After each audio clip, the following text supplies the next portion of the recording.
आइए दलाल स्ट्रीट पर पिछले हफ्ते क्या हुआ इस पर नजर डालते हैं। पिछले हफ्ते के व्यापार में निफ्टी में एक अच्छी तेजी नजर आई और दलाल स्ट्रीट पर निवेशक खुशी के माहौल में थे। निफ्टी ने सफलता से एक रिकॉर्ड हाई कायम किया 24,174 मार्क पर। आसान भाषा में कहे तो बुल स्टैम्पिड की वजह से बेंचमार्क निफ्टी नए अनचार्टेड टेरिटरी में नजर आया।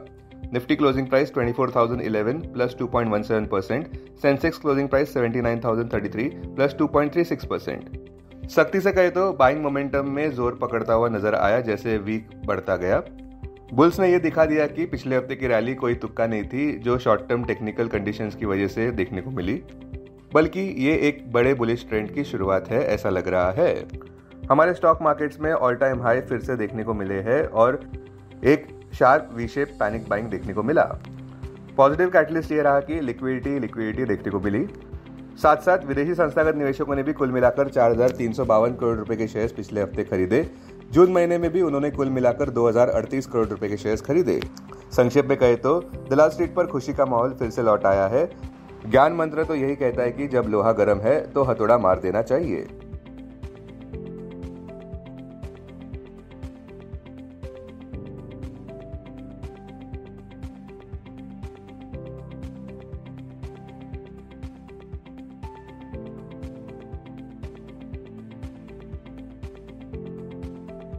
अब पिछले हफ्ते के इंडाइसेस के परफॉर्मेंस पर नजर डालते हैं। निफ्टी ने हफ्ते का अंत 2.17% ऊपर किया और लगातार 4 स्ट्रेट वीकली गेन्स दर्ज किए। निफ्टी का नया ऑल टाइम हाई अब 24,174 मार्क पर। बैंक निफ्टी ने भी फ्रेश रिकॉर्ड हाई कायम किया और सबसे जरूरी बात हफ्ते का अंत 1.32% ऊपर किया 52,342 मार्क पर।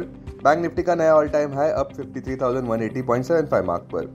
निफ्टी प्राइवेट बैंक इंडेक्स 1.02% ऊपर बढ़ा जबकि निफ्टी पीएसयू बैंक इंडेक्स 0.25% नीचे रहा। ब्रॉडर मार्केट्स की बात करें तो निफ्टी मिड कैप 100 इंडेक्स 0.56% ऊपर रहा जबकि निफ्टी स्मॉल कैप इंडेक्स 0.45% ऊपर बढ़ा।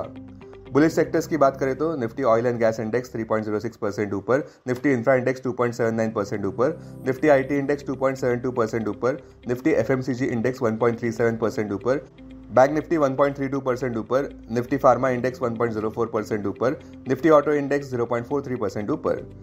बेरिश सेक्टर्स की बात करें तो निफ्टी रियल्टी इंडेक्स 2.40% नीचे, निफ्टी मीडिया इंडेक्स 2.32% नीचे, निफ्टी मेटल इंडेक्स 1.77% नीचे।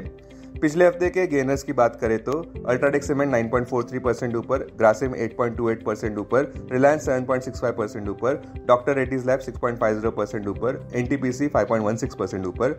वहीं लूजर्स में इंडसइंड बैंक 4.10% नीचे, सिप्ला 3.94% नीचे, आयशर मोटर्स 3.56% नीचे, टाटा स्टील 3.30% नीचे, कोल इंडिया 1.47% नीचे। पिछले हफ्ते के स्टॉक स्पेसिफिक खबरों की बात करें तो रिलायंस जियो ने टैरिफ हाइक अनाउंस की है 12 से 25% की अपने प्रीपेड और पोस्टपेड प्लान्स में, जो कि पिछले 2.5 साल का पहला इंक्रीज है। नए प्लान्स जुलाई 3 से इफेक्ट में आने वाले हैं। दूसरा, भारती एयरटेल और वोडाफोन आइडिया भी अपने रिवाइज्ड मोबाइल सर्विस टैरिफ्स दिखाने वाले हैं जहां पे वो भी 10 से 24% की हाइक करेंगे फर्स्ट वीक ऑफ जुलाई से। तीसरा, अदानी ग्रुप 2 लाख करोड़ इन्वेस्ट करना चाहता है 2030 तक, जिससे कि वे 40 गीगावाट की रिन्यूएबल एनर्जी को जनरेट कर सके, क्योंकि उनका टारगेट साल 2050 तक उनका लक्ष्य नेट जीरो एमिशंस का है अपने बिजनेसेस में। अदानी ग्रीन एनर्जी का शेयर प्राइस 1799 प्रति शेयर पर बंद हुआ। 25 जून तक अदानी ग्रीन एनर्जी का पीई रेशियो 258.84 टाइम्स रहा, जो कि 191 प्रीमियम है अपने पीयर्स के कंपैरिजन में, और मीडियन रेंज भी 88.82 टाइम्स है। चौथा, भारत इलेक्ट्रॉनिक्स को ₹3,172 करोड़ के ऑर्डर्स मिले हैं आर्मर्ड व्हीकल्स निगम लिमिटेड से, जो कि टैंक्स के लिए फायर कंट्रोल सिस्टम्स बनाता है इंडियन आर्मी के लिए। पांचवा, अदानी और हिंडाल्को ने अपना इंटरेस्ट जताया है हिंदुस्तान कॉपर के लिए 2 माइंस डेवलप करने के लिए। दोनों माइंस की combined capacity 3 million metric tons की हो सकती है, जहां पे लोकेशन इसका ईस्टर्न स्टेट ऑफ झारखंड में रहेगा। इनमें से एक माइंस का नाम राखा है जो पिछले 20 साल से बंद है। छठा, अल्ट्राटेक 23% स्टेक बाय करने के लिए रेडी है इंडिया सीमेंट्स में, जिसका एस्टिमेटेड वैल्यू ₹1,885 करोड़ का है। इस वजह से पिछले हफ्ते अल्ट्राटेक के स्टॉक प्राइस में 9.5% का उछाल नजर आया, जबकि इंडिया सीमेंट के शेयर प्राइस में 11% का उछाल नजर आया। सातवां, कोचिन शिपयार्ड को ₹1,100 करोड़ के ऑर्डर मिले हैं नॉर्वे बेस्ड कंपनी से ड्राई कार्गो वेसल्स के सप्लाई के लिए।